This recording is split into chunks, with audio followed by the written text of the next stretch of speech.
ਅੰਮ੍ਰਿਤ ਵਿਚਾਰ ਜੋ 7 ਪਦੇ ਤੱਕ ਦੀ ਆਪਾਂ ਵਿਚਾਰ ਸਾਂਝੀ ਕਰ ਚੁੱਕੇ ਹਾਂ। 8ਵੀਂ ਅਸ਼ਟਪਦੀ ਸ਼ਲੋਕ ਤੇ ਪਹਿਲਾ ਬੰਦ ਆਪ ਜੀ ਨੇ ਪਾਠ ਰੂਪ ਅੰਦਰ ਦਰਸ਼ਨ ਕੀਤੇ ਨੇ। ਬ੍ਰਹਮ ਗਿਆਨੀ ਦੀ ਅਵਸਥਾ ਸਤਿਗੁਰੂ ਬਿਆਨ ਕਰਦੇ ਨੇ। ਜਿਵੇਂ ਸੰਸਾਰ ਅੰਦਰ ਕੁਝ ਪਦਵੀਆਂ ਨੇ, ਕੁਝ ਮਰਤਬੇ ਨੇ, ਰਾਜਨੀਤਿਕ ਤੌਰ 'ਤੇ, ਵਿਦਿਅਕ ਤੌਰ 'ਤੇ, ਬਿਜ਼ਨਸ ਦੇ ਤੌਰ 'ਤੇ, ਇਸੇ ਤਰ੍ਹਾਂ ਧਰਮ ਦੇ ਜਗਤ ਵਿੱਚ ਵੀ ਪਦਵੀਆਂ ਨੇ। ਜੀਵ ਦੀ, ਜਗਿਆਸੂ ਦੀ, ਜਨ ਦੀ, ਸੰਤ ਦੀ, ਬ੍ਰਹਮ ਗਿਆਨੀ ਸਾਧ ਸ਼ਬਦ ਬਾਣੀ 'ਚ ਮਿਲਦੇ ਨੇ। ਭਾਵੇਂ ਸਤਿਗੁਰਾਂ ਨੇ ਕਈ ਵਾਰ ਇਹਨਾਂ ਸ਼ਬਦਾਂ ਨੂੰ ਸਾਂਝੇ ਰੂਪ ਦੇ ਅੰਦਰ ਵੀ ਵਰਤਿਆ ਹੈ। ਗੁਰੂ ਨੂੰ ਸਾਧ ਵੀ ਕਿਹਾ, ਗੁਰੂ ਨੂੰ ਸੰਤ ਵੀ ਕਿਹਾ, ਗੁਰੂ ਨੂੰ ਬ੍ਰਹਮ ਗਿਆਨੀ ਵੀ ਕਿਹਾ। ਤੇ ਸਤਿਗੁਰਾਂ ਨੇ ਬਖਸ਼ਿਸ਼ ਕੀਤੀ ਸਾਨੂੰ ਭੁਲੇਖਾ ਨਾ ਰਹਿ ਜਾਏ, ਕਿਉਂਕਿ ਧਰਮ ਦੇ ਜਗਤ ਵਿੱਚ ਅਸੀਂ ਆਉਂਦੇ ਜ਼ਰੂਰ ਹਾਂ, ਪਰ ਬਹੁਤ ਵਾਰ ਆਕਾਰਾਂ ਤੱਕ, ਸਰੀਰਾਂ ਤੱਕ ਹੀ ਸੁਰਤ ਰੋਕ ਕੇ ਰਹਿ ਜਾਂਦੀ ਹੈ। ਤੋ ਸਤਿਗੁਰੂ ਬ੍ਰਹਮ ਗਿਆਨੀ ਦੇ ਲੱਛਣ ਪਛਾਣ ਬਿਆਨ ਕਰਦੇ ਨੇ, ਤੇ ਬਿਆਨ ਉਹ ਹੀ ਕਰ ਸਕੇਗਾ ਜਿਹੜਾ ਆਪ ਇਸ ਅਵਸਥਾ ਦਾ ਧਾਰਨੀ ਹੈ। ਜਾਂ ਆਪਾਂ ਕਹਿ ਸਕਦੇ ਹਾਂ ਧੰਨ ਗੁਰੂ ਅਰਜਨ ਦੇਵ ਸਾਹਿਬ ਜੀ ਦੀ ਆਪਣੀ ਨਿੱਜ ਦੀ ਅਵਸਥਾ ਹੈ ਇਹ, ਜੋ ਸਤਿਗੁਰੂ ਸਾਡੇ ਸਾਹਮਣੇ ਬਿਆਨ ਕਰਦੇ ਨੇ। ਕਿਉਂਕਿ ਮਾਣਿਆ ਫੇਰ ਹੀ ਬਿਆਨਿਆ ਨੂੰ, ਉਸ ਨੂੰ ਮੰਨਣ ਤੋਂ ਬਿਨਾਂ ਉਸ ਅਵਸਥਾ ਨੂੰ ਬਿਆਨਣਾ ਬੜਾ ਔਖਾ ਹੈ। ਤੋ ਸਤਿਗੁਰੂ ਧੰਨ ਗੁਰੂ ਅਰਜਨ ਦੇਵ ਸਾਹਿਬ ਬ੍ਰਹਮ ਗਿਆਨੀ ਸਤਿਗੁਰਾਂ ਦੇ ਨਿੱਜ ਦੀ ਅਨੁਭਵ ਦੀ ਅਵਸਥਾ ਸਾਡੇ ਸਾਹਮਣੇ ਸਤਿਗੁਰੂ ਜੀ ਰੱਖ ਰਹੇ ਨੇ। ਆਓ ਵਿਚਾਰ ਨਾਲ ਜੁੜਨਾ ਕਰੀਏ। ਪਿਆਰ ਸ਼ਰਧਾ ਸਤਿਕਾਰ ਨਾਲ ਫਤਿਹ ਦੀ ਅਸੀਸ ਬਖਸ਼ੋ। ਵਾਹਿਗੁਰੂ ਜੀ ਕਾ ਖਾਲਸਾ, ਵਾਹਿਗੁਰੂ ਜੀ ਕੀ ਫਤਿਹ। ਸ਼ਲੋਕ ਇੱਕ ਬੀਜ ਰੂਪ ਦੇ ਅੰਦਰ ਹੁੰਦਾ ਹੈ। ਜਿਵੇਂ ਬੀਜ ਇੱਕੋ ਹੀ ਹੈ, ਟਾਹਣੀਆਂ ਸ਼ਾਖਾਵਾਂ ਬੜੀਆਂ ਨੇ। ਸ਼ਲੋਕ ਇੱਕੋ ਹੀ ਹੈ, ਦੀ ਵਿਆਖਿਆ ਸਾਹਿਬ ਨੇ 2 ਪੰਕਤੀਆਂ ਦੇ ਸ਼ਲੋਕ ਦੀ ਵਿਆਖਿਆ 80 ਪੰਕਤੀਆਂ ਵਿੱਚ ਕੀਤੀ ਹੈ। ਕਿਉਂਕਿ ਅਸ਼ਟਪਦੀ ਅੰਦਰ 80 ਪੰਕਤੀਆਂ ਨੇ। ਵਿਆਖਿਆ ਸ਼ਲੋਕ ਦੀ ਹੀ ਹੋ ਰਹੀ ਹੈ। ਮੂਲ ਹੈ ਸ਼ਲੋਕ ਸੁਖਮਨੀ ਸਾਹਿਬ ਜੀ ਦੇ ਅੰਦਰ। ਸਾਰੀ ਅਸ਼ਟਪਦੀ ਸ਼ਲੋਕ ਦੇ ਦੁਆਲੇ ਹੀ ਘੁੰਮਦੀ ਹੈ। ਤੋ ਸ਼ਲੋਕ ਮਨ ਸਾਚਾ ਮੁਖ ਸਾਚਾ ਸੋਏ। ਮਨ ਸਾਚਾ ਹੈ ਜਿਹਦਾ ਉਹਦਾ ਮੁਖ ਸੱਚਾ ਹੈ, ਤੇ ਨਹੀਂ ਤੇ ਮੁਖ ਤੋਂ ਕਈ ਬੰਦੇ ਸੱਚੇ ਹੋ ਗਏ, ਮਨ ਸੱਚਾ ਨਹੀਂ ਰਿਹਾ। ਬੜਾ ਸੌਖਾ ਹੈ ਕੱਲੇ ਮੁਖ ਤੋਂ ਸੱਚੀਆਂ ਗੱਲਾਂ ਕਰਨੀਆਂ। ਬੜੇ ਦਾਵਾ ਕਰਦੇ ਨੇ ਅਸੀਂ ਆਹ ਸੱਚ ਕਹਿਤਾ, ਆਹ ਸੱਚ ਕਹਿਤਾ, ਪਰ ਜਿੰਨਾ ਚਿਰ ਤੱਕ ਮਨ ਸਾਚਾ ਨਾ ਹੋਏ ਮੁਖ ਤੋਂ ਬੋਲਿਆ ਸੱਚ ਵੀ ਝੂਠ ਹੀ ਪ੍ਰਤੀਤ ਹੁੰਦਾ ਹੈ। ਤਾਂ ਹੀ ਮੇਰੇ ਵਰਗੇ ਗਿਆਨੀਆਂ ਦੇ ਵੱਡੇ ਵੱਡੇ ਲੈਕਚਰ ਅਸਰ ਨਹੀਂ ਕਰਦੇ। ਮੂੰਹ ਤੋਂ ਕਹਿ ਰਹੇ ਹਾਂ, ਮਨ ਸਾਚਾ ਨਹੀਂ ਹੈ। ਜਿਸ ਕੈ ਅੰਤਰ ਵਸੈ ਨਿਰੰਕਾਰ ਤਿਸ ਕੀ ਸੀਖ ਤਰੈ ਸੰਸਾਰ। ਬੜਾ ਗਹਿਰਾ ਪ੍ਰਭਾਵ ਹੈ। ਜਿਸ ਦੇ ਪਹਿਲੋਂ ਮਨ ਦੇ ਵਿੱਚ ਸਤਿਗੁਰ ਆਖਦੇ ਨੇ, ਇਹ ਪਛਾਣ ਹੈ, ਇਹ ਲਕਸ਼ਣ ਹੈ। ਜਿਹਦੇ ਲਕਸ਼ਣ ਹੀ ਨਹੀਂ ਹੋਏ ਉਹਨੂੰ ਲਕਸ਼ ਦਾ ਕੀ ਪਤਾ ਲੱਗੇਗਾ। ਜੇ ਲਕਸ਼ਣ ਦਾ ਹੀ ਨਹੀਂ ਪਤਾ, ਲਕਸ਼ ਦਾ ਵੀ ਨਹੀਂ ਪਤਾ ਲੱਗਣਾ। ਪਹਿਲੋਂ ਪਤਾ ਹੋਣਾ ਚਾਹੀਦਾ ਕੀ ਲਕਸ਼ਣ ਨੇ, ਕੀ ਅਵਸਥਾ ਹੈ। ਉਹਨੂੰ ਮੱਦੇ ਨਜ਼ਰ ਰੱਖ ਕੇ ਫਿਰ ਲਕਸ਼ ਦੀ ਪ੍ਰਾਪਤੀ ਅਸੀਂ ਕਰਦੇ ਹਾਂ। ਤੋ ਗੁਰਦੇਵ ਨੇ ਕਿਹਾ ਜਾ ਹਰੇਕ ਦੇ ਲਕਸ਼ਣ ਨੇ। ਅਮੀਰ ਦਾ ਲਕਸ਼ਣ ਹੈ, ਪਤਾ ਲੱਗ ਜਾਂਦਾ ਹੈ। ਕੋਈ ਦਿਹਾੜੀਦਾਰ ਹੈ, ਪਤਾ ਲੱਗ ਜਾਂਦਾ ਹੈ ਉਹਦੇ ਲਕਸ਼ਣਾਂ ਤੋਂ। ਕੋਈ ਰੋਗੀ ਹੈ, ਤੁਸੀਂ ਲਕਸ਼ਣਾਂ ਤੋਂ ਪਛਾਣ ਲੈਂਦੇ ਰੋਗੀ ਹੈ। ਤੰਦਰੁਸਤ ਹੈ, ਲਕਸ਼ਣਾਂ ਤੋਂ ਪਛਾਣਿਆ ਜਾਂਦਾ ਹੈ ਤੰਦਰੁਸਤ ਹੈ। ਇਸੇ ਤਰ੍ਹਾਂ ਰੱਬ ਦਾ ਜਿਹੜਾ ਪਿਆਰਾ ਹੈ ਉਹ ਵੀ ਲਕਸ਼ਣਾਂ ਤੋਂ ਪਛਾਣਿਆ ਜਾਂਦਾ ਹੈ, ਪਰ ਉਹਦੇ ਲਕਸ਼ਣ ਬੜੇ ਵੱਖਰੇ ਨੇ। ਉਹ ਬਸਤਰਾਂ ਤੱਕ ਨਹੀਂ ਹੋਣਗੇ, ਉਹ ਮਾਲਾ ਤੱਕ ਨਹੀਂ ਹੋਣਗੇ, ਰੰਗ ਬਰੰਗੇ ਚੋਲਿਆਂ ਤੱਕ ਨਹੀਂ ਹੋਣਗੇ, ਕਿਉਂਕਿ ਬ੍ਰਹਮ ਗਿਆਨੀ ਦੀ ਅਵਸਥਾ ਵੀ ਬੜੀ ਗਹਿਰੀ ਹੈ, ਉਹਦੇ ਲੱਛਣ ਵੀ ਬੜੇ ਬਰੀਕ ਹੁੰਦੇ ਨੇ, ਬਹੁਤ ਬਰੀਕ। ਤੋ ਗੁਰਦੇਵ ਬਿਆਨ ਕਰਦੇ ਨੇ ਪਹਿਲੋਂ ਕੀ ਲੱਛਣ ਨੇ। ਮਨ ਸਾਚਾ, ਮਨ ਦੇ ਨੰਨੇ ਨੂੰ ਸਿਆਰੀ ਮਨ ਵਿੱਚ, ਮਨ ਸਾਚਾ ਮੁਖ ਸਾਚਾ ਸੋਏ। ਮੁਖ ਤੋਂ ਫੇਰ ਸੱਚ ਪ੍ਰਗਟ ਹੁੰਦਾ ਹੈ ਜੇ ਮਨ 'ਚ ਹੋਏ। ਜੇ ਇਕੱਲਾ ਮੁਖ ਤੇ ਹੈ, ਮਨ 'ਚ ਨਹੀਂ ਹੈ, ਫਿਰ ਉਹ ਪੂਰਨ ਸੱਚ ਨਹੀਂ ਹੁੰਦਾ। ਅਸਲ ਜਿਹੜੇ ਰੱਬ ਦੇ ਪਿਆਰੇ ਨੇ, ਦਿਲੋਂ ਮੁਹੱਬਤ ਜਿਨ ਸੇਈ ਸੱਚਿਆ, ਜਿਨ ਮਨ ਹੋਰ ਮੁਖ ਹੋਰ ਸੇ ਕਾਂਡੇ ਕੱਚਿਆ। ਉਹ ਕਾਂਡੇ ਦਾ ਅਰਥ ਹੈ ਆਖੇ ਜਾਂਦੇ ਨੇ, ਉਹ ਕੱਚੇ ਨੇ, ਉਹ ਸੱਚੇ ਨਹੀਂ। ਤੇ ਰੱਬ ਦਾ ਬ੍ਰਹਮ ਗਿਆਨੀ ਪਿਆਰਾ ਬੜਾ ਸੱਚਾ ਹੈ। ਇਹ ਸਤਿਗੁਰੂ ਸਰੀਰ ਦੀ ਗੱਲ ਨਹੀਂ ਕਰ ਰਹੇ, ਸਰੀਰ ਦੇ ਵਿੱਚ ਵਰਤ ਰਹੀ ਅਵਸਥਾ ਦੀ ਗੱਲ ਕਰਦੇ ਨੇ। ਸਰੀਰ ਤਾਂ ਇੱਕੋ ਜਿਹਾ ਹੀ ਹੋਏਗਾ, ਸੰਸਾਰੀ ਦਾ, ਸਾਧ ਦਾ, ਚੋਰ ਦਾ, ਇੱਕੋ ਜਿਹਾ ਹੋਏਗਾ ਸਰੀਰ। ਮਰਿਆਦਾ ਅੰਦਰ ਦੀ ਜੀਵਨ ਦੀ ਬਦਲਦੀ ਹੈ, ਮਨ ਦੀ, ਮਤ ਦੀ, ਬੁੱਧ ਦੀ, ਸੰਸਕਾਰਾਂ ਦੀ। ਤੋ ਮਨ ਸਾਚਾ ਮੁਖ ਸਾਚਾ ਸੋਏ,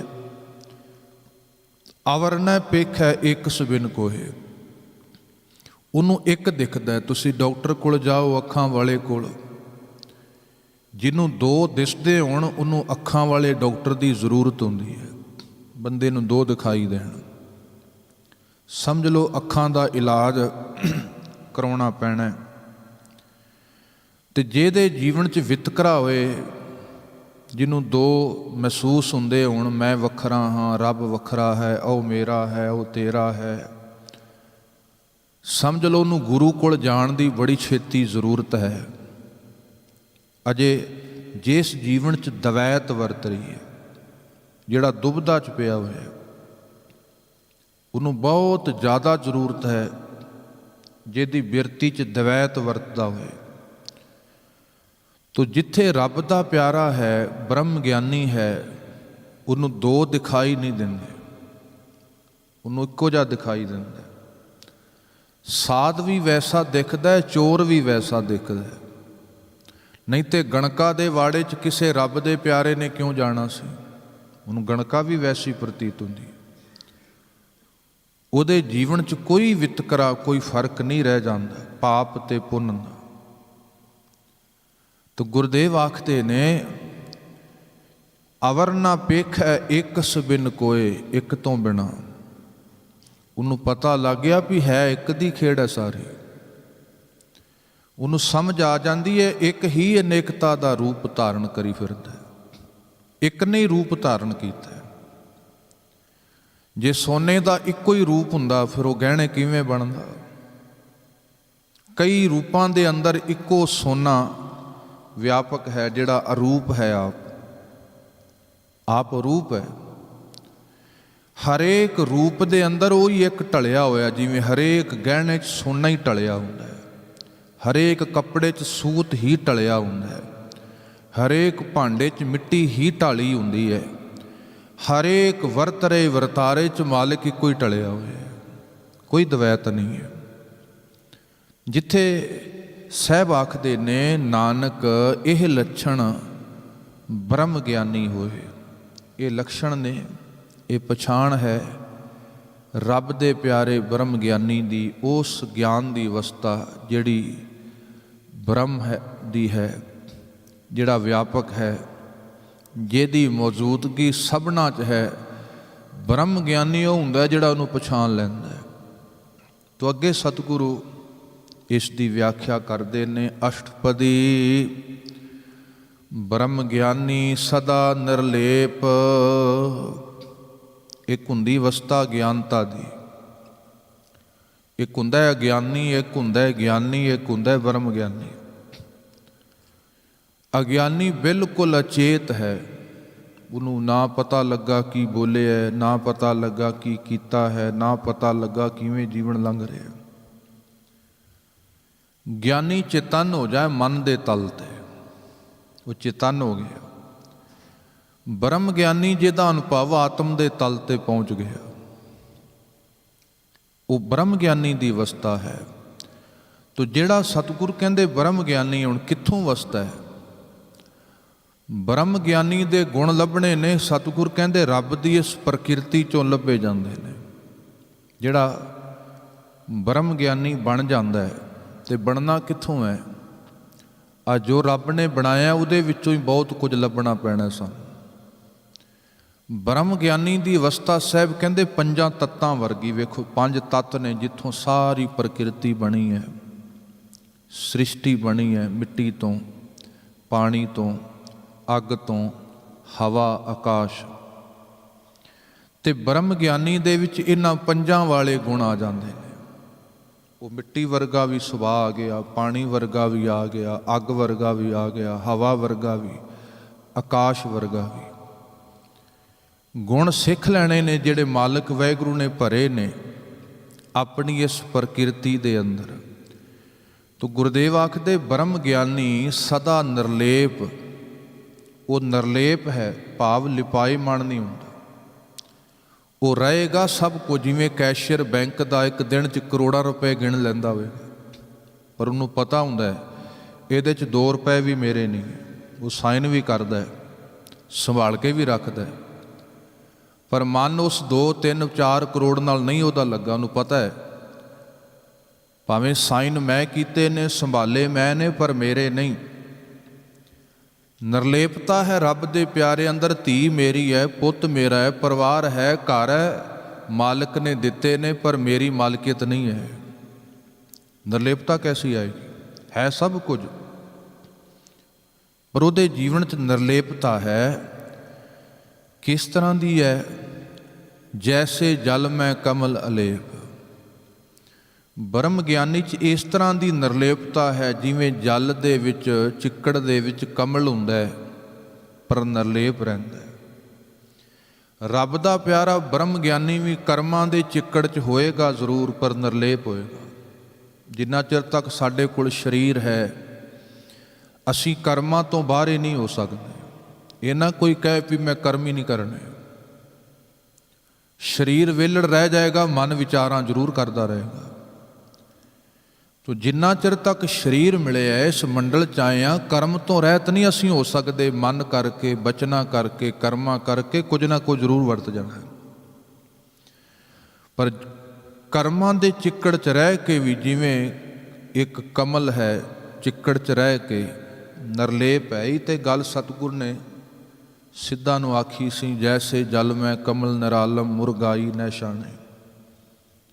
ਬਾਬਾ ਕਿਵੇਂ ਤੁਸੀਂ ਬਚਦੇ ਹੋ ਮਾਇਆ ਤੋਂ, ਪਰਿਵਾਰ ਵਾਲੇ ਹੋ?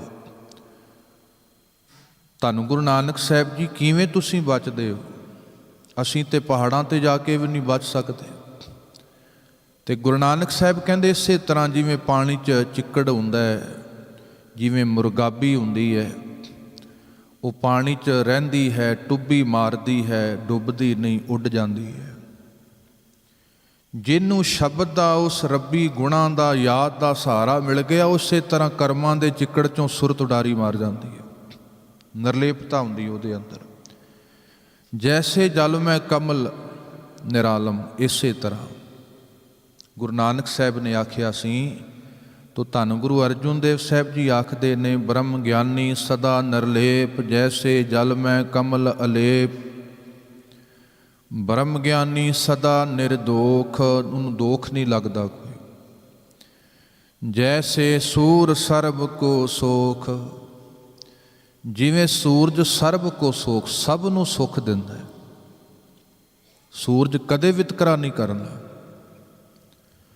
ਸੂਰਜ ਦੀਆਂ ਕਿਰਨਾਂ ਗੰਦਗੀ ਤੇ ਢੇਰ ਤੇ ਵੀ ਪੈ ਗਈਆਂ, ਫੁੱਲਾਂ ਦੀ ਬਗੀਚੀ ਤੇ ਵੀ ਪੈ ਗਈਆਂ। ਅਮੀਰ ਦੇ ਘਰ ਵੀ ਸੂਰਜ ਚਲਾ ਗਿਆ, ਗਰੀਬ ਦੇ ਘਰ ਵੀ ਚਲਾ ਗਿਆ। ਆ ਸਾਡੇ ਦੇਸ਼ ਵੀ ਆ ਗਿਆ, ਪਾਕਿਸਤਾਨ ਵੀ ਚਲਾ ਗਿਆ, ਚੀਨ 'ਚ ਵੀ ਚਲਾ ਗਿਆ, ਯੂਕਰੇਨ 'ਚ ਵੀ ਚਲਾ ਗਿਆ। ਕੋਈ ਵਿਤਕਰਾ ਕੀਤਾ? ਤੇ ਜਿਹਦੇ ਜੀਵਨ 'ਚ ਇੰਨੀ ਵਿਸ਼ਾਲਤਾ ਆ ਜਾਂਦੀ, ਉਹਦੇ ਤੇ ਠੱਪਾ ਨਹੀਂ। ਤਾਂ ਹੀ ਗੁਰੂ ਨਾਨਕ ਤੇ ਕੋਈ ਇੱਕ ਠੱਪਾ ਨਹੀਂ ਲਾ ਸਕਦਾ। ਸਾਡਾ ਸ਼ਬਦ ਹੈ ਗੁਰੂ ਨਾਨਕ, ਜਾਹਰ ਪੀਰ ਜਗਤ ਗੁਰ ਬਾਬਾ। ਜਿਹੜਾ ਤਨ ਤੋਂ, ਮਨ ਤੋਂ, ਸਰੀਰ ਤੋਂ ਅੱਗੇ ਨਿਕਲ ਜਾਂਦਾ ਹੈ, ਉਹ ਰੱਬ ਦਾ ਹੋ ਜਾਂਦਾ ਹੈ ਉੱਥੇ ਸਭ ਕੁਝ। ਉੱਥੇ ਕੋਈ ਵਿਤਕਰਾ ਨਹੀਂ ਰਿਹਾ। ਵਿਤਕਰੇ ਨੇ ਸਰੀਰਾਂ ਕਰਕੇ, ਮਨ ਕਰਕੇ ਵੀ ਹੁੰਦੇ ਨੇ, ਪਦਾਰਥ ਕਰਕੇ। ਸੰਸਾਰੀ ਹੈ ਹੀ ਉਹ ਜਿਹਦਾ ਮਨ ਸਰੀਰ ਸੰਸਾਰ ਦੀ ਪਰਿਕਰਮਾ ਕਰ ਰਿਹਾ, ਸੰਸਾਰੀ ਹੈ। ਜਿਹਦੀ ਵਿਚਾਰ ਸੰਸਾਰ ਤੋਂ, ਸਰੀਰ ਤੋਂ, ਆਕਾਰ ਤੋਂ ਬਾਹਰ ਹੀ ਨਹੀਂ ਗਈ, ਉਹ ਸੰਸਾਰੀ ਹੈ। ਨਿਰੰਕਾਰੀ ਹੈ ਜਿਹੜਾ ਆਕਾਰ ਤੋਂ ਅੱਗੇ ਚਲਾ ਗਿਆ, ਉਹਨੂੰ ਲੱਗਾ ਹੀ ਨਹੀਂ ਕੋਈ। ਤੋ ਗੁਰਦੇਵ ਨੇ ਬਖਸ਼ਿਸ਼ ਕੀਤੀ, ਜਿਹੜਾ ਰੱਬ ਦਾ ਹੈ ਉਹ ਫਿਰ ਬੜੀ ਵਿਸ਼ਾਲਤਾ ਉਸ ਜੀਵਨ ਦੇ ਅੰਦਰ ਆਉਂਦੀ ਹੈ। ਜਿਵੇਂ ਸੂਰਜ 'ਤੇ ਠੱਪਾ ਨਹੀਂ ਆਪਾਂ ਲਾ ਸਕਦੇ ਵੀ ਇਹ ਇਕੱਲਾ ਹਿੰਦੂਆਂ ਦਾ ਹੀ ਹੈ, ਇਹ ਮੁਸਲਮਾਨਾਂ ਦਾ ਹੈ, ਇਹ ਚੀਨੀਆਂ ਦਾ ਹੈ, ਸਭ ਦਾ ਹੈ ਸੂਰਜ। ਮਾਲਕ ਵਾਹਿਗੁਰੂ ਵੀ ਸਭ ਦਾ ਹੈ, ਰੱਬ ਦਾ ਪਿਆਰਾ ਵੀ ਸਭ ਦਾ ਹੋ ਜਾਂਦਾ। ਉਹ ਸਾਂਝੇ ਨੇ, ਉਹਦੇ ਜੀਵਨ 'ਚ ਕੋਈ ਵਿਤਕਰਾ ਨਹੀਂ। ਗੁਰੂ ਨਾਨਕ ਸਤਿਗੁਰੂ ਸਭ ਦੇ ਨੇ। ਤੋ ਜਿਵੇਂ ਸਾਹਿਬ ਕਹਿੰਦੇ ਸੂਰਜ ਹੈ ਉਹ ਸਭ ਨੂੰ ਸੁੱਖ ਦੇਣ ਵਾਲਾ ਹੈ, ਨਿਰਲੇਪਤਾ ਹੈ ਉਹਦੇ ਅੰਦਰ। ਉਹਦੀਆਂ ਕਿਰਨਾਂ ਪਾਣੀ 'ਚ, ਸਮੁੰਦਰ 'ਚ ਗਿੱਲੀਆਂ ਨਹੀਂ ਹੋ ਗਈਆਂ, ਕਿਸੇ ਗੰਦਗੀ 'ਤੇ ਪਈਆਂ, ਉਹ ਮੈਲੀਆਂ ਨਹੀਂ ਹੋ ਗਈਆਂ। ਤੋ ਬ੍ਰਹਮ ਗਿਆਨੀ ਦੀ ਅਵਸਥਾ ਵੀ ਇਸੇ ਤਰ੍ਹਾਂ ਦੀ ਹੈ। ਬ੍ਰਹਮ ਗਿਆਨੀ ਸਦਾ ਨਿਰਦੋਖ, ਜੈਸੇ ਸੂਰ ਸਰਬ ਕੋ ਸੋਖ। ਸਭ ਨੂੰ, ਸਾਰੇ ਆਖੋ ਸਤਿ। ਭਾਈ ਸਾਹਿਬ ਥੋੜ੍ਹੀ ਜਿਹੀ ਇਕਾਗਰਤਾ ਬਖਸ਼ੋ, ਆਖੋ ਸਤਿਨਾਮ ਸ਼੍ਰੀ, ਫਿਰ ਆਖੋ ਸਤਿਨਾਮ ਸ਼੍ਰੀ। ਤੋ ਸਾਹਿਬ ਜੀ ਆਖਦੇ ਨੇ ਬ੍ਰਹਮ ਗਿਆਨੀ ਕੈ ਦ੍ਰਿਸ਼ਟ ਸਮਾਨ, ਜੈਸੇ ਰਾਜ ਰੰਗ ਕੋ ਲਾਗੈ ਤੁਲ ਪਵਾਨ। ਵੇਖੋ ਗੁਰਦੇਵ ਆਖਦੇ ਨੇ ਬ੍ਰਹਮ ਗਿਆਨੀ ਇਸੇ ਤਰ੍ਹਾਂ ਹੈ ਜਿਵੇਂ ਹਵਾ ਹੁੰਦੀ ਹੈ। ਹਵਾ ਦਾ ਗੁਣ ਕੀ ਹੈ? ਸਮਦ੍ਰਿਸ਼ਟੀ। ਹਵਾ ਉਹ ਅਮੀਰ ਨੂੰ ਵੀ ਸਪਰਸ਼ ਕਰਦੀ ਹੈ, ਗਰੀਬ ਨੂੰ ਵੀ ਸਪਰਸ਼ ਕਰਦੀ ਹੈ, ਸਭਨਾਂ ਵਾਸਤੇ। ਤੋ ਬ੍ਰਹਮ ਗਿਆਨੀ ਕੈ ਦ੍ਰਿਸ਼ਟ ਸਮਾਨ, ਬ੍ਰਹਮ ਗਿਆਨੀ ਦੀ ਦ੍ਰਿਸ਼ਟੀ ਵੀ ਇੱਕ ਸਮਾਨ ਹੈ, ਇੱਕੋ ਜਿਹਾ ਦਿਸਦਾ ਹੈ ਉਹਨੂੰ। ਧੰਨ ਗੁਰੂ ਨਾਨਕ ਸਾਹਿਬ ਕਹਿੰਦੇ ਜੋਗੀਓ ਕੰਨਾਂ 'ਚ ਕੁੰਡਲ ਪਾਲੇ ਨੇ, ਹੱਥਾਂ 'ਚ ਕਮੰਡਲ ਪਕੜ ਲਏ ਨੇ, ਖੱਪਰ ਪਕੜ ਲਏ ਨੇ। ਤੁਸੀਂ ਤੇ ਆਪ ਹੀ ਵਿਤਕਰਿਆਂ 'ਚ ਵੰਡੇ ਗਏ ਹੋ। ਤੁਸੀਂ ਕਹਿੰਦੇ ਆਈ ਪੰਥ ਹੈ, ਵੱਡਾ ਹੈ, ਬਾਕੀ ਛੋਟੇ ਨੇ। ਤੋ ਗੁਰਦੇਵ ਕਹਿੰਦੇ ਭਾਈ ਰੱਬ ਦਾ ਪਿਆਰਾ ਜੋਗੀ ਹੈ ਹੀ ਉਹ, ਏਕ ਦ੍ਰਿਸ਼ਟ ਕਰ ਸੰਸਰ ਜਾਣੇ ਜੋਗੀ ਕਹੀਐ ਸੋਈ। ਜਿਹਦੀ ਦ੍ਰਿਸ਼ਟੀ ਇੱਕ ਹੋ ਗਈ ਉਹ ਜੋਗੀ ਹੈ, ਜਿਹਨੂੰ ਸਾਰੇ ਆਈ ਪੰਥੀ ਸਗਲ ਜਮਾਤੀ, ਇਹੀ ਤੇ ਗੱਲ ਹੈ।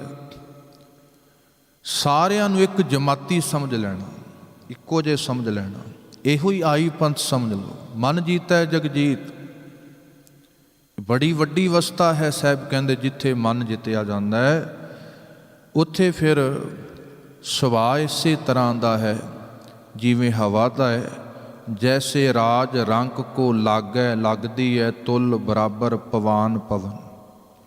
ਜਿਵੇਂ ਹਵਾ ਅਮੀਰੀ ਗਰੀਬੀ ਦਾ ਫਰਕ ਨਹੀਂ ਕਰਦੀ, ਬ੍ਰਹਮ ਗਿਆਨੀ ਦੀ ਦ੍ਰਿਸ਼ਟੀ 'ਚ ਫਰਕ ਨਹੀਂ ਹੁੰਦਾ। ਬ੍ਰਹਮ ਗਿਆਨੀ ਕੈ ਧੀਰਜ ਏਕ, ਜਿਉ ਬਸੁਦਾ ਕੋ ਖੋਦੈ ਕੋ ਚੰਦਨ ਲੇਪ। ਬ੍ਰਹਮ ਗਿਆਨੀ ਕੋਲ ਧੀਰਜ ਹੈ ਬੜਾ। ਧਰਤੀ ਕੋਲ ਕਿੰਨਾ ਧੀਰਜ ਹੈ, ਪੁੱਟਤੀ ਧਰਤੀ ਤਾਂ ਵੀ ਗੁੱਸਾ ਨਹੀਂ ਕੀਤਾ। ਕੋਈ ਆਰਤੀ ਕਰ ਲੈ, ਕੋਈ ਚੰਦਨ ਮਲਦਾ, ਕੋਈ ਖੋਦਦਾ ਹੈ। ਬਹੁਤ ਧੀਰਜ ਹੈ ਧਰਤੀ ਕੋਲ, ਕੋਈ ਹਰਕਤ ਨਹੀਂ ਕੀਤੀ ਉਹਨੇ, ਕੋਈ ਫਰਕ ਨਹੀਂ ਪਿਆ ਉਸ ਨੂੰ ਕਿਸੇ ਰੂਪ ਦਾ। ਰੱਬ ਦੇ ਪਿਆਰਾ ਵੀ ਇਸੇ ਤਰ੍ਹਾਂ ਦਾ ਹੁੰਦਾ ਹੈ, ਉਹਦਾ ਜੀਵਨ ਵੀ ਇੱਕੋ ਜਿਹਾ ਹੈ। ਬਹੁਤ ਸਾਰੀ ਸੰਗਤ ਬੈਠਦੀ ਹੈ, ਸਾਹਿਬ ਦੇ ਸਿਰ 'ਤੇ ਕਲਸ਼ ਝੂਲਦੇ ਨੇ, ਚਵਰ ਝੂਲਦਾ ਹੈ। ਗੁਰੂ ਅਰਜੁਨ ਦੇਵ ਸਾਹਿਬ ਜੀ ਤਾਂ ਵੀ ਉੱਦਾਂ ਦਾ ਹੈ, ਤਾਂ ਵੀ ਕਹਿੰਦੇ ਸਿੱਖੋ ਤੁਹਾਨੂੰ ਨਾਮ ਭੁੱਲੇ ਨਾ। ਤਤੀ ਤਵੀ ਬਹਿ ਗਏ ਲਾਹੌਰ, ਉੱਥੇ ਵੀ ਕਹਿੰਦੇ ਨੇ ਤੇਰਾ ਕੀਆ ਮੀਠਾ ਲਾਗੈ, ਹਰ ਨਾਮ ਪਦਾਰਥ ਨਾਨਕ ਮੰਗੈ। ਇਹ ਥੋੜ੍ਹਾ ਵੀ ਜਿਨ੍ਹਾਂ ਨੇ ਅੱਗ ਬਾਲੀ ਤੇ ਸਤਿਗੁਰੂ ਉਹਨਾਂ ਨੂੰ ਕਹਿੰਦੇ ਹੁਣ ਵੀ ਤੁਸੀਂ ਉਜੜੀ ਜਾਓ। ਇਹ ਥੋੜ੍ਹਾ ਵੀ ਉਹਨਾਂ ਨੂੰ ਸਾਹਿਬ ਨੇ ਕਿਹਾ ਵੀ ਤੁਹਾਡਾ ਕੱਖ ਨਾ ਰਹੇ। ਨਹੀਂ, ਬਿਲਕੁਲ ਕੈਸੀ ਸਮਦ੍ਰਿਸ਼ਟਤਾ ਹੈ ਬ੍ਰਹਮ ਗਿਆਨੀ ਦੇ ਜੀਵਨ ਦੇ ਅੰਦਰ। ਜਿਵੇਂ ਧਰਤੀ ਕੋਲ ਧੀਰਜ ਹੈ, ਗੁਰੂ ਕੋਲ, ਰੱਬ ਦੇ ਪਿਆਰੇ ਬ੍ਰਹਮ ਗਿਆਨੀ ਕੋਲ ਬਹੁਤ ਸਾਰਾ ਧੀਰਜ ਹੈ। ਕਿਸੇ ਨੇ ਵਡਿਆਈ ਕਰਤੀ ਤਾਂ ਵੀ ਫਰਕ ਨਹੀਂ ਪਿਆ, ਕਿਸੇ ਨੇ ਨਿੰਦਾ ਕਰਤੀ ਤਾਂ ਵੀ ਫਰਕ ਨਹੀਂ ਪਿਆ। ਧੀਰਜ ਹੈ। ਗੁਰੂਦੇਵ ਆਖਦੇ ਨੇ ਧਰਤੀ ਵਰਗਾ। ਜਿਵੇਂ ਧਰਤੀ ਨੂੰ ਕੋਈ ਖੋਦਦਾ ਹੈ, ਕੋਈ ਚੰਦਨ ਦਾ ਲੇਪ ਲਾਉਂਦਾ ਹੈ, ਉਹਨੂੰ ਕੋਈ ਫਰਕ ਨਹੀਂ ਪੈਂਦਾ। ਬ੍ਰਹਮ ਗਿਆਨੀ ਕਾ ਇਹ ਹੈ ਗੁਨਾਹ, ਇਹ ਗੁਣ ਹੈ ਰੱਬ ਦੇ ਪਿਆਰੇ ਬ੍ਰਹਮ ਗਿਆਨੀ ਦਾ। ਨਾਨਕ ਜਿਉ ਪਾਵਕ ਕਾ ਸਹਿਜ ਸੁਭਾਉ। ਗੁਰੂ ਅਰਜੁਨ ਦੇਵ ਸਾਹਿਬ ਆਖਦੇ ਨੇ, ਪਾਵਕ ਕਹਿੰਦੇ ਨੇ ਅੱਗ ਨੂੰ। ਜਿਵੇਂ ਅੱਗ ਦਾ ਸਹਿਜ ਸੁਭਾਅ ਹੈ ਹਰੇਕ ਚੀਜ਼ ਨੂੰ ਸਾੜਨਾ, ਬ੍ਰਹਮ ਗਿਆਨੀ ਦਾ ਸੁਭਾਅ ਹੈ ਹਰੇਕ ਚੀਜ਼ ਨੂੰ, ਕੋਈ ਵੀ ਰੱਬ ਲਾਗੇ ਆਇਆ ਉਹਦੇ ਔਗਣ ਸਾੜ ਦੇਣੇ, ਉਹਦੇ ਚੋਂ ਬੁਰਾਈ ਮਿਟਾ ਦੇਣੀ, ਉਹਦੇ ਪਾਪ ਦਗਦ ਕਰ ਦੇਣੇ। ਤੋ ਸਤਿਗੁਰ ਆਖਦੇ ਨੇ ਜਿਵੇਂ ਪਾਵਕ ਦਾ ਅੱਗ ਦਾ ਸੁਭਾਅ ਹੈ ਸਾੜਨਾ, ਇਸੇ ਤਰ੍ਹਾਂ ਬ੍ਰਹਮ ਗਿਆਨੀ ਦਾ ਸੁਭਾਅ ਹੈ ਔਗਣਾਂ ਨੂੰ, ਵਿਕਾਰਾਂ ਨੂੰ, ਦੁੱਖਾਂ ਨੂੰ ਨਸ਼ਟ ਕਰ ਦੇਣਾ। ਬ੍ਰਹਮ ਗਿਆਨੀ ਨਿਰਮਲ ਤੇ ਨਿਰਮਲਾ, ਜੈਸੇ ਮੈਲ ਨਾ ਲਾਗੈ ਜਲਾ। ਬ੍ਰਹਮ ਗਿਆਨੀ ਨਿਰਮਲ ਤੋਂ ਬਹੁਤ ਨਿਰਮਲ ਹੈ।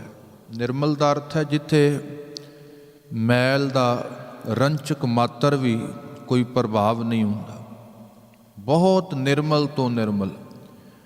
ਜੈਸੇ ਮੈਲ ਨਾ ਲਾਗੈ ਜਲਾ, ਜਿਵੇਂ ਪਾਣੀ 'ਚ ਨਿਰਮਲਤਾ ਹੀ ਹੈ।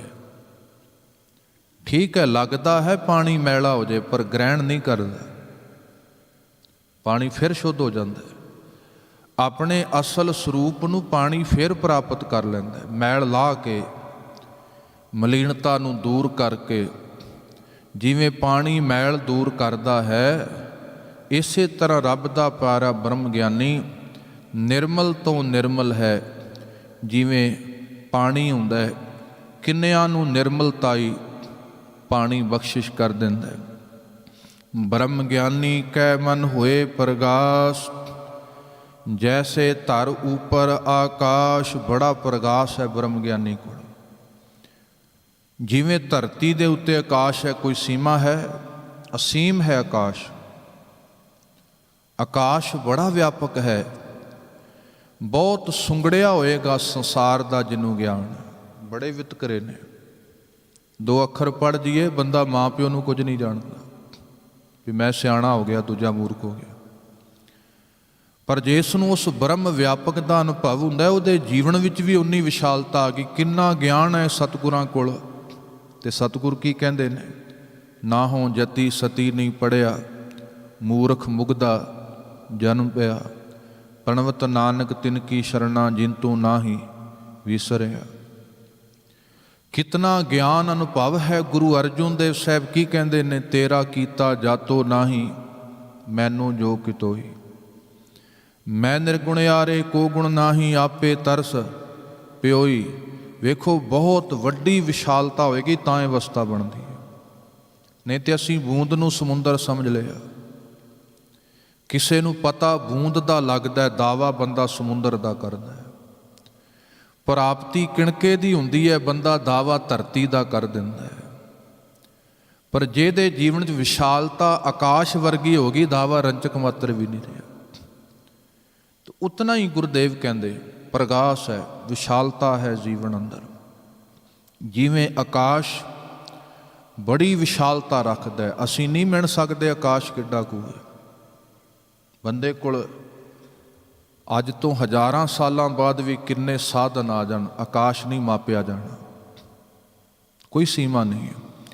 ਇਸੇ ਤਰ੍ਹਾਂ ਰੱਬ ਦਾ ਪਿਆਰਾ ਹੈ। ਸਾਹਿਬ ਆਖਦੇ ਨੇ, ਬ੍ਰਹਮ ਗਿਆਨੀ ਕੈ ਮਨ ਹੋਏ ਪ੍ਰਗਾਸ, ਜੈਸੇ ਧਰ ਉਪਰ ਆਕਾਸ਼।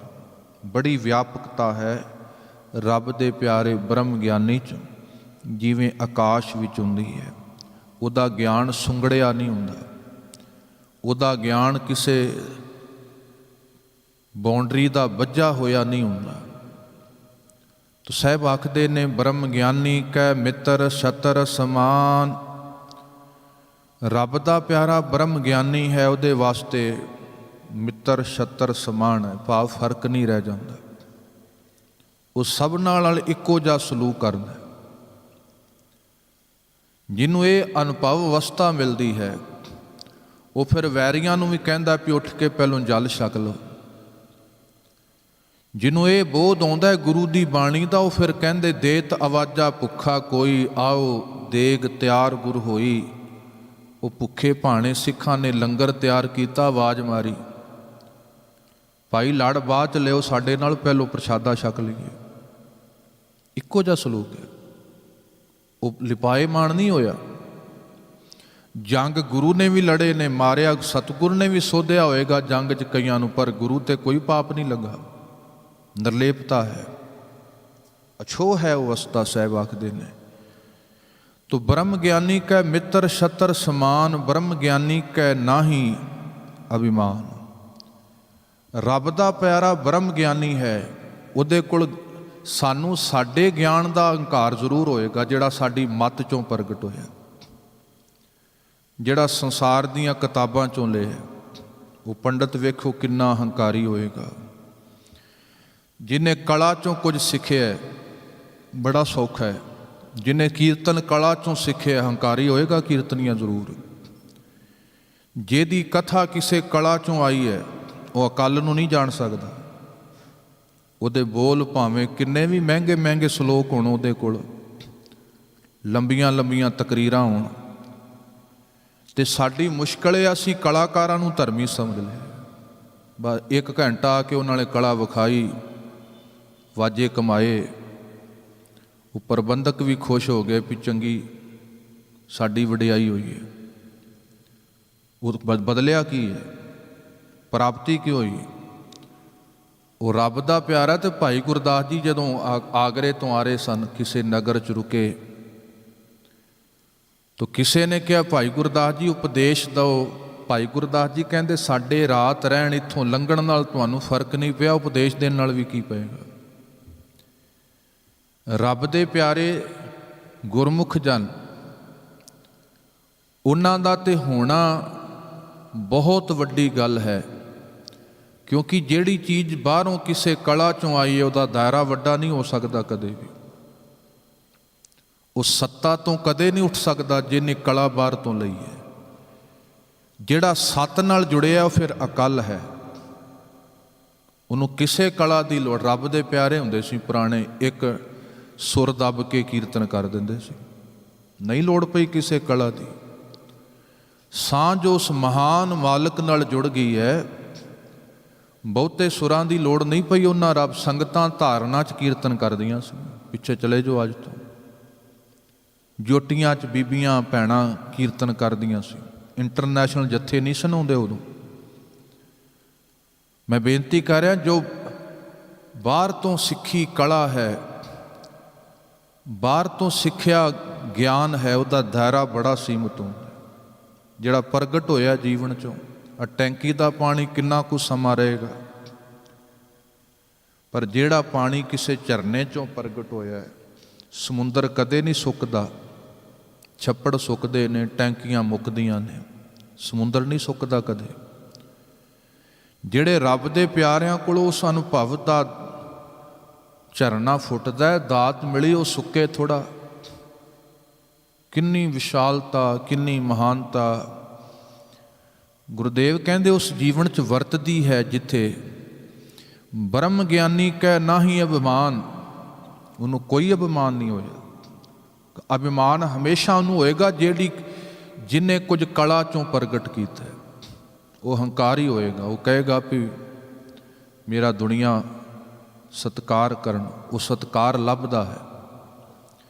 ਤੋ ਜਿਹੜਾ ਰੱਬ ਦਾ ਪਿਆਰਾ ਹੈ, ਧੰਨ ਗੁਰੂ ਨਾਨਕ ਸਾਹਿਬ ਤੁਰੇ ਸਰੋਪਿਆਂ ਦੀ ਆਸ ਲੈ ਕੇ ਥੋੜ੍ਹਾ ਤੁਰੇ ਸਨ। ਮਰਦਾਨਿਆਂ ਪਿੰਡ ਵਾਲੇ ਆਉਣਗੇ, ਅੱਗੋਂ ਲੈ ਕੇ ਜਾਣਗੇ, ਆਸਾ ਕੀ ਵਾਰ ਲਾਵਾਂਗੇ, ਲਿਫਾਫੇ ਮਿਲਣਗੇ। ਭਾਈ ਮਰਦਾਨੇ ਜੀ ਨੇ ਵੀ ਕਦੇ ਆਸ ਨਹੀਂ ਸੀ ਲਾਈ। ਹਾਂ, ਰਸ ਸੀ ਉਹ, ਇੱਕ ਬਾਬਾ ਅਕਾਲ ਰੂਪ, ਦੂਜਾ ਰਬਾਬੀ ਮਰਦਾਨਾ। ਤੋ ਰੱਬ ਦੇ ਜੋ ਸਾਹਿਬ ਕਹਿੰਦੇ ਉਹਦਾ ਹੈ ਨਾ, ਉਹ ਹੰਕਾਰ ਨਹੀਂ ਹੈ। ਹੰਕਾਰ ਸਾਡਾ ਪ੍ਰਗਟ ਕਰਦਾ। ਜਿਹੜੀ ਚੀਜ਼ ਕਹਿੰਦੇ ਸਾਡੀ ਹੈ, ਉਹ ਹੰਕਾਰ ਜ਼ਰੂਰ ਪ੍ਰਗਟ ਕਰੇਗੀ। ਜਿਹੜੀ ਕਹਿ ਦਿੰਨੇ ਵਾਹਿਗੁਰੂ ਤੇਰਾ ਹੈ, ਉਹ ਵਰਤ ਜੋ ਮਰਜ਼ੀ ਲਿਓ ਪਰ ਹੰਕਾਰ ਨਹੀਂ ਆਏਗਾ। ਵਾਹਿਗੁਰੂ ਘਰ ਤੇਰਾ ਹੈ, ਪਰਿਵਾਰ ਤੇਰਾ ਹੈ, ਸਕਿੱਲ ਤੇਰੀ ਹੈ, ਆਯੋਗਤਾ ਤੇਰੀ ਹੈ, ਉਹ ਤੇਰਾ ਵਰਤ ਹੈ ਉੱਥੇ। ਤੋ ਖੈਰ ਸਤਿਗੁਰ ਆਖਦੇ ਨੇ ਉੱਥੇ ਕੋਈ ਅਭਿਮਾਨ ਨਹੀਂ ਹੈ। ਬ੍ਰਹਮ ਗਿਆਨੀ ਊਚ ਤੇ ਉੱਚਾ, ਰੱਬ ਦਾ ਪਿਆਰਾ ਬ੍ਰਹਮ ਗਿਆਨੀ ਉੱਚੇ ਤੋਂ ਉੱਚਾ ਹੈ। ਮਨ ਆਪਣਾ ਹੈ ਸਭ ਤੇ ਨੀਚਾ। ਹਾਂ, ਮਨ ਨੀਵਾਂ ਹੋਇਆ ਤਾਂ ਹੀ ਉੱਚਾ ਹੋਏਗਾ ਜੀਵਨ। ਜਿਨ੍ਹਾਂ ਦੇ ਮਨ ਵੱਡੇ ਨੇ, ਜੀਵਨ ਵੱਡੇ ਨਹੀਂ ਹੋ ਸਕੇ ਉਹਨਾਂ ਦੇ। ਉਹ ਵਡਿਆਈਆਂ ਸੰਸਾਰ ਦੀਆਂ ਲੱਭਦੇ ਰਹੇ। ਧਾਰਮਿਕ ਥਾਂ 'ਤੇ ਆ ਕੇ, ਮੰਦਰ ਮਸੀਤਾਂ ਗੁਰਦੁਆਰਿਆਂ 'ਚ ਵੀ ਆ ਕੇ ਰੱਬ ਦੀ ਵਡਿਆਈ ਲੱਭਦੇ ਰਹੇ। ਉਹ ਭਾਈ ਦਿਆਲ ਸਿੰਘ ਬੇਲਾ ਪਿੰਡ ਮੈਂ ਪੜ੍ਹ ਰਿਹਾ ਸਾਂ ਅੱਜ ਚਮਕੌਰ ਸਾਹਿਬ। ਬੀਬੀ ਸ਼ਰਨ ਕੌਰ ਜੀ ਨੇ ਜਦੋਂ ਸ਼ਹੀਦੀਆਂ ਹੋ ਗਈਆਂ, ਬੀਬੀ ਸ਼ਰਨ ਕੌਰ ਜੀ ਨੇ ਗੁਰੂ ਦੇ ਸਾਹਿਬਜ਼ਾਦੇ, 2 ਸਾਹਿਬਜ਼ਾਦੇ, 3 ਪਿਆਰੇ ਜਿਹੜੇ ਸਿੰਘ ਸ਼ਹੀਦ ਹੋਏ ਸਨ, ਸਾਰਿਆਂ ਨੂੰ ਇੱਕ ਥਾਂ 'ਤੇ ਅੰਗੀਠਾ ਸਾਹਿਬ ਤਿਆਰ ਕੀਤਾ ਹੈ। 16 ਸਾਹਿਬ ਪੜ੍ਹਿਆ ਹੈ, ਨਾਲ ਅਗਨ ਭੇਟ ਕੀਤਾ ਅਤੇ ਬੀਬੀ ਸ਼ਰਨ ਕੌਰ ਨੂੰ ਵੀ ਉਸ ਅੰਗੀਠੇ 'ਚ ਸੁੱਟ ਦਿੱਤਾ ਸੀ ਸਿਪਾਹੀਆਂ ਨੇ। ਤੋ ਬੇਲਾ ਪਿੰਡ ਦੇ ਹੋਏ ਨੇ ਭਾਈ ਦਿਆਲ ਸਿੰਘ। ਉਹਨੇ ਆ ਕੇ ਫਿਰ ਉਹ ਨਿਸ਼ਾਨਦੇਹੀ ਕੀਤੀ ਸੀ, ਸੇਵਾ ਸ਼ੁਰੂ ਕੀਤੀ ਜਿੱਥੇ ਗੁਰਦੁਆਰਾ ਕਤਲਗੜ੍ਹ ਸਾਹਿਬ ਹੈ। ਨਿਰਮਾਣ ਕਰਾਇਆ, ਸੇਵਾ ਕੀਤੀ ਅਤੇ ਅਰਦਾਸ ਇਹੀ ਕਰਾਈ ਸੀ ਵੀ ਦਿਆਲ ਸਿੰਘ ਦਾ ਨਾਂ ਨਾ ਰਹੇ। 5 ਪਿਆਰਿਆਂ ਨੂੰ ਕਿਹਾ ਵੀ ਜੇ ਹੋ ਸਕਦਾ ਅਰਦਾਸ ਕਰ ਦਿਓ ਦਿਆਲ ਸਿੰਘ ਦੀ ਕੁੱਲ ਨਾ ਰਹੇ। ਦਿਆਲ ਸਿੰਘ ਆਏ, ਅਰਦਾਸ ਕਿਉਂ ਕਰਾਉਣੀ ਹੈ? ਕਹਿਣ ਲੱਗਾ ਕੱਲ੍ਹ ਨੂੰ ਮੇਰੀ ਕੁੱਲ 'ਚੋਂ ਪੋਤਾ ਦੋਤਾ ਕੋਈ ਉੱਠ ਕੇ ਕਹਿ ਦੇ ਵੀ ਆਹ ਗੁਰਦੁਆਰਾ ਸਾਡੇ ਬਾਪੂ ਨੇ ਬਣਾਇਆ ਸੀ, ਮੇਰਾ ਕੱਖ ਨਹੀਂ ਰਹਿਣਾ, ਮੇਰਾ ਕੁੱਖ ਨਹੀਂ ਰਹਿਣਾ ਇਹਦੇ ਨਾਲ। ਇਸ ਵਾਸਤੇ ਮੈਂ ਚਾਹੁੰਦਾ ਮੇਰਾ ਨਾਮ ਹੀ ਨਾ ਰਹੇ, ਕੁੱਲ ਹੀ ਨਾ ਰਹੇ। ਨਿਸ਼ਕਾਮਤਾ ਹੈ, ਨਿਰਲੇਪਤਾ ਹੈ। ਉਹ ਸੇਵਾ ਬੜੀ ਫਲਦਾਇਕ ਹੁੰਦੀ ਹੈ। ਉਹ ਪਾਠ ਬੜਾ ਫਲਦਾਇਕ ਹੋਏਗਾ ਜਿਹੜਾ ਪ੍ਰੇਮ ਦੇ ਵਿੱਚ ਬੱਝ ਕੇ ਆਪਾਂ ਕਰਦੇ ਹਾਂ, ਬੜਾ ਫਲਦਾਇਕ। ਤੋ ਜਿੱਥੇ ਗੁਰਦੇਵ ਕਹਿੰਦੇ ਮਨ ਨੀਵਾਂ ਹੈ ਨਾ, ਉਹਦੇ ਜੀਵਨ ਦੀ ਵਡਿਆਈ ਬੜੀ ਮਹਾਨ ਹੈ। ਅਤੇ ਜਿਨ੍ਹਾਂ ਦੇ ਮਨ ਵੱਡੇ ਨੇ ਉਹ ਤਾਂ ਥੋੜ੍ਹੇ ਦਿਨਾਂ ਦੀ ਗੱਲ ਰਹਿ ਜਾਂਦੀ, 5 ਸਾਲ 6 ਸਾਲ, ਜਿੰਨਾ ਚਿਰ ਤੱਕ ਪਦਵੀ ਸੀ ਵਡਿਆਈ ਹੈ, ਬਾਅਦ 'ਚ ਕਿੱਥੇ ਹੈ। ਤੋ ਮੇਰੇ ਸਾਹਿਬ ਆਖਦੇ ਨੇ ਬ੍ਰਹਮ ਗਿਆਨੀ ਦੀ ਜਿਹੜੀ ਅਵਸਥਾ ਹੈ, ਬ੍ਰਹਮ ਗਿਆਨੀ ਊਚ ਤੇ ਉੱਚਾ। ਕਿਉਂ ਉੱਚੇ ਤੋਂ ਉੱਚਾ ਹੈ? ਕਿਉਂਕਿ ਮਨ ਆਪਣੇ ਹੈ ਸਭ ਤੇ ਨੀਚਾ। ਮਨ ਕਰਕੇ ਬਹੁਤ ਨੀਵਾਂ ਜਾਣਦਾ, ਬਹੁਤ ਨਿਮਰਤਾ, ਸਭਨਾਂ ਦੇ ਚਰਨਾਂ ਦੀ ਧੂੜ। ਬ੍ਰਹਮ ਗਿਆਨੀ ਸੇ ਜਨ ਭਏ, ਉਹ ਬਣੇ ਜਨ ਸੇਵਕ ਭਏ ਹੋਏ। ਨਾਨਕ ਜਿਨ ਪ੍ਰਭ ਆਪ ਕਰੇ। ਬ੍ਰਹਮ ਗਿਆਨੀ ਦੇ ਲੈਵਲ ਆਪ ਨਹੀਂ ਲਾਏ ਜਾ ਸਕਦੇ। ਕੋਈ ਕਹਿ ਵੀ ਮੈਂ ਲਾ ਲਾਂ, ਤੂੰ ਮੈਨੂੰ ਬ੍ਰਹਮ। ਭਾਈ ਸਾਹਿਬ ਜੀ ਰੋਕੋ ਨਾ ਬੱਚਿਆਂ ਨੂੰ, ਸਾਰੇ ਆਖੋ ਸਤਨਾਮ ਸ਼੍ਰੀ, ਸਾਰੇ ਆਖੋ ਸਤਨਾਮ ਸ਼੍ਰੀ। ਤੋ ਸਾਹਿਬ ਜੀ ਬਖਸ਼ਿਸ਼ ਕਰਦੇ ਨੇ, ਬ੍ਰਹਮ ਗਿਆਨੀ ਸੇ ਜਨ ਪਏ, ਉਹ ਰੱਬ ਦੇ ਪਿਆਰੇ ਬ੍ਰਹਮ ਗਿਆਨੀ ਨੇ। ਨਾਨਕ ਜਿਨ ਪ੍ਰਭ ਆਪ ਕਰੇ, ਜਿਨ੍ਹਾਂ ਨੂੰ ਮਾਲਕ ਵਾਹਿਗੁਰੂ ਆਪ ਇਹ ਦਾਤ ਬਖਸ਼ਿਸ਼ ਕਰਦਾ। ਉਹ ਆਪਣੇ ਆਪ ਨਹੀਂ ਕਹਿੰਦੇ। ਗੁਰੂ ਨਾਨਕ ਸਾਹਿਬ ਨੇ, ਰੱਬ ਦੇ ਪਿਆਰੇ ਭਗਤਾਂ ਨੇ ਕਦੇ ਨਹੀਂ ਕਿਹਾ ਵੀ ਇਹ ਮੇਰੇ ਬਾਰੇ ਕੁਝ ਕਹੋ। ਉਹ ਤੇ ਗੁਰੂ ਹੋ ਕੇ ਵੀ ਆਪਣੇ ਆਪ ਨੂੰ ਗੁਰੂ ਨਹੀਂ ਅਖਵਾਇਆ। ਰੱਬ ਦਾ ਪਿਆਰਾ ਹੈ ਹੀ ਉਹ ਜਿਹੜਾ, ਜਿਹਦਾ ਪਤਾ ਹੀ ਨਾ ਲੱਗੇ ਕਿਸੇ ਨੂੰ, ਅਤੇ ਜਿਹੜਾ ਦੱਸ ਰਿਹਾ ਪਹਿਲੋਂ ਹੀ ਬੜਾ ਮੁਸ਼ਕਲ ਹੈ। ਰੱਬ ਦਾ ਪਿਆਰਾ ਤੇ ਲੁਕਾਉਂਦਾ ਹੈ ਆਪਣੇ ਆਪ ਨੂੰ। ਕਬੀਰ ਨਾ ਮੋਹਿ ਛਾਨ ਨਾ ਛਾਪਰੀ, ਨਾ ਮੋਹਿ ਘਰ ਨਹੀਂ ਗਾਉ, ਮਤ ਹਰ ਪੁੱਛੈ ਕੌਣ ਹੈ, ਮੇਰਾ ਜਾਤ ਨਾ ਨਾਉ। ਤੋ ਗੁਰਦੇਵ ਆਖਦੇ ਨੇ ਜਿਹਨੂੰ ਮਾਲਕ ਇਹ ਵਸਤਾ ਬਖਸ਼ਦਾ ਹੈ, ਉਹੀ ਰੱਬ ਦਾ ਜਨ ਪਿਆਰਾ, ਇਹਦਾ ਧਾਰਨੀ ਹੁੰਦਾ। ਬ੍ਰਹਮ ਗਿਆਨੀ ਸਗਲ ਕੀ ਰੀਨਾ, ਸਾਰਿਆਂ ਦੇ ਚਰਨਾਂ ਦੀ ਰੀਨ ਦਾ ਅਰਥ ਹੈ ਧੂੜ, ਸਾਰਿਆਂ ਦੇ ਚਰਨਾਂ ਦੀ ਧੂੜ। ਉਹਦੇ 'ਚ ਆ ਗੁਰਦੁਆਰਾ ਪਿਪਲੀ ਸਾਹਿਬ, ਧੰਨ ਗੁਰੂ ਅਰਜੁਨ ਦੇਵ ਸਾਹਿਬ, ਮਾਤਾ ਗੰਗਾ ਜੀ, ਦੂਰੋਂ ਸੰਗਤਾਂ ਆਉਂਦੀਆਂ ਸੀ, ਉਹਨਾਂ ਦੇ ਮੈਲੇ ਬਸਤਰ ਧੋਣੇ, ਉਹਨਾਂ ਦਾ ਭਾਰ ਚੁੱਕ ਕੇ ਲਿਆਉਣਾ, ਗਰਮ ਪਾਣੀ ਕਰਕੇ ਇਸ਼ਨਾਨ ਕਰਨੇ, ਉਹਨਾਂ ਦੇ ਹੱਥ ਪੈਰ ਲੱਤਾਂ ਘੁੱਟਣੀਆਂ। ਇਤਿਹਾਸ ਪੜ੍ਹ ਲਈਏ ਆਪਾਂ। ਇਹ ਕੌਣ ਕਰਦੇ ਨੇ?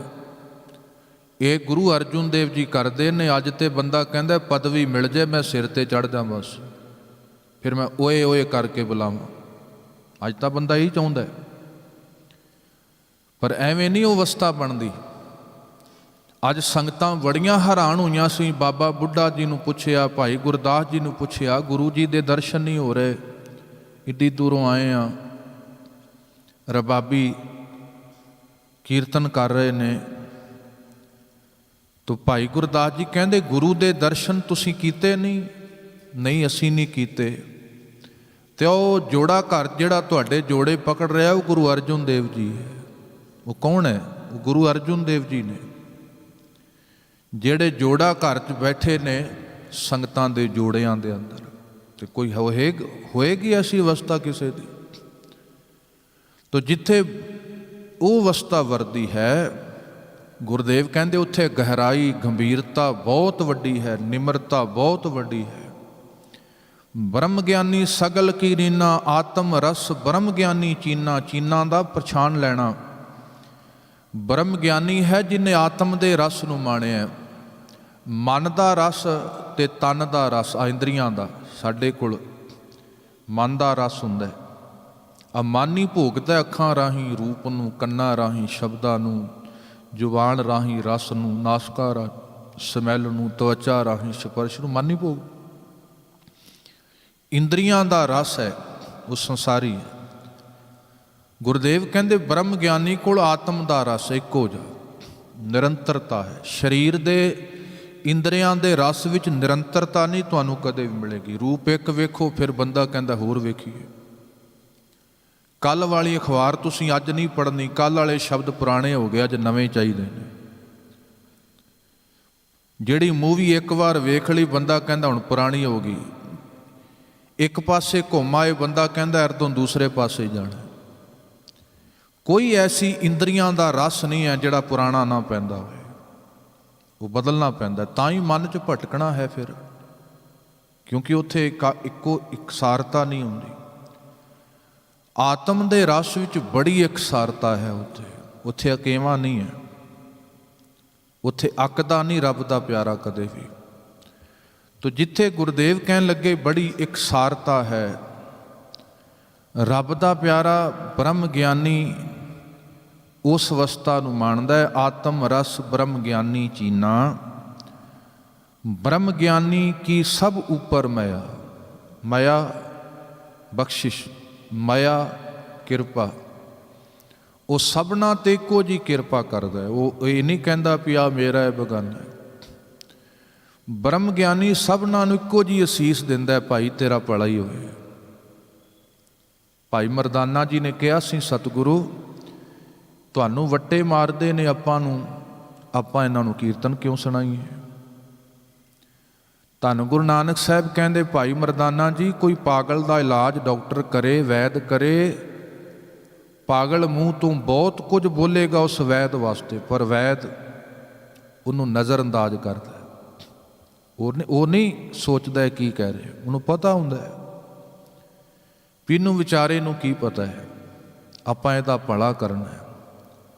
ਸਾਹਿਬ ਕਹਿੰਦੇ ਮਰਦਾਨਿਆਂ ਇਹਨਾਂ ਦੇ ਹੱਥਾਂ 'ਚ ਵੱਟੇ ਨਾ ਵੇਖ, ਇਹ ਵੇਖ ਇਹਨਾਂ 'ਚ ਉਸੇ ਰੱਬ ਦੀ ਜੋਤ ਹੈ ਜਿਹੜੀ ਤੇਰੇ ਮੇਰੇ 'ਚ ਵਰਤ ਰਹੀ ਹੈ। ਇਹ ਉਹਦੇ ਹੀ ਰੂਪ ਨੇ। ਤਾਂ ਹੀ ਸਮਦ੍ਰਿਸ਼ਟਤਾ ਆਉਂਦੀ ਉਦੋਂ ਹੈ ਜਿਹੜਾ ਆਤਮ ਦੇ ਤਲ ਤੱਕ ਪਹੁੰਚਦਾ ਹੈ। ਸਰੀਰਾਂ ਦੇ ਤੇ ਬੜੇ ਵਿਤਕਰੇ ਨੇ, ਧਨ ਦੇ ਬੜੇ ਨੇ, ਸੰਸਾਰ ਦੇ ਬੜੇ ਨੇ, ਕਲਾ ਦੇ ਬੜੇ ਵਿਤਕਰੇ ਨੇ। ਤੋ ਜਿਹੜਾ ਉੱਥੋਂ ਤੱਕ ਗਿਆ ਉੱਥੇ ਹੀ ਸਮਦ੍ਰਿਸ਼ਟਤਾ ਆਉਂਦੀ ਹੈ। ਬ੍ਰਹਮ ਗਿਆਨੀ ਕੀ ਸਭ ਉੱਪਰ ਮਾਇਆ, ਬ੍ਰਹਮ ਗਿਆਨੀ ਤੇ ਕਛ ਬੁਰਾ ਨਾ ਪਿਆ। ਉੱਥੇ ਬੁਰਾਈ ਨਹੀਂ ਹੁੰਦੀ ਕਦੇ ਵੀ, ਭਲਾ ਹੀ ਭਲਾ ਹੈ। ਪਰਉਪਕਾਰ ਹੀ ਪਰਉਪਕਾਰ ਹੈ ਉਸ ਜੀਵਨ ਦੇ ਅੰਦਰ। ਉਹ ਐਸੀ ਅਵਸਥਾ ਹੈ ਜਿੱਥੇ ਕੋਈ ਪਾਪ ਬੁਰਾਈ ਦੀ ਛੋਹ ਨਹੀਂ ਪਹੁੰਚ ਸਕਦੀ। ਬੜੀ ਨਿਰਲੇਪਤਾ ਸਾਹਿਬ ਆਖਦੇ ਨੇ, ਬ੍ਰਹਮ ਗਿਆਨੀ ਸਦਾ ਸਮਦਰਸ਼ੀ, ਬ੍ਰਹਮ ਗਿਆਨੀ ਹਮੇਸ਼ਾ ਸਮਦਰਸ਼ੀ, ਦਰਸ਼ੀ ਵੇਖਣ ਵਾਲਾ। ਬ੍ਰਹਮ ਗਿਆਨੀ ਜਦੋਂ ਵੇਖਦਾ ਇੱਕੋ ਜਿਹਾ ਵੇਂਦਾ, ਸਭਨਾਂ ਨੂੰ ਇੱਕੋ ਜਿਹਾ ਵੇਖਿਆ। ਰੱਬ ਦੇ ਪਿਆਰੇ ਨੇ, ਉਹ ਗਰੀਬ ਵੀ ਵੈਸਾ ਵੇਖਿਆ, ਅਮੀਰ ਵੀ ਵੈਸਾ ਵੇਖਿਆ। ਉਹਦਾ ਸਲੂਕ ਸਭਨਾਂ ਨਾਲ ਇੱਕੋ ਜਿਹਾ ਹੁੰਦਾ ਹੈ, ਜਿਹੜਾ ਰੱਬ ਦਾ ਪਿਆਰਾ ਬ੍ਰਹਮ ਗਿਆਨੀ ਹੈ। ਉਹ ਕਦੇ ਵੀ ਉਹਦਾ ਅਨੁਭਵ ਬਦਲਦਾ ਨਹੀਂ ਹੈ।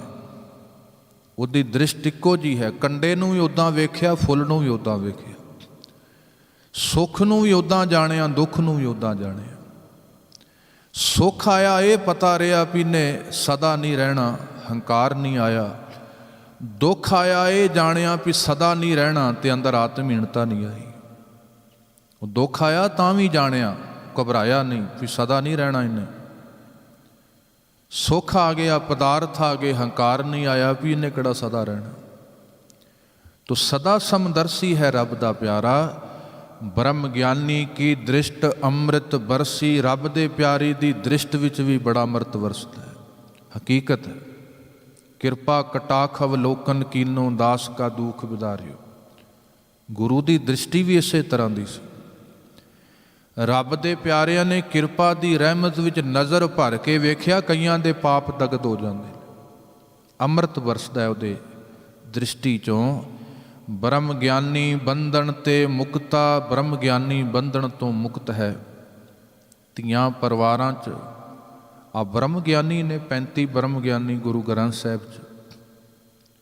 ਧੀਆਂ ਪਰਿਵਾਰਾਂ ਵਾਲੇ ਮੁਕਤ ਰਹੇ, ਫਿਰ ਵੀ ਧੀ ਵੀ ਸੀ, ਪੁੱਤ ਵੀ ਸੀ, ਕਾਰੋਬਾਰ ਵੀ ਸੀ, ਪਰ ਮੁਕਤੀ ਬੜੀ ਵੱਡੀ ਹੈ।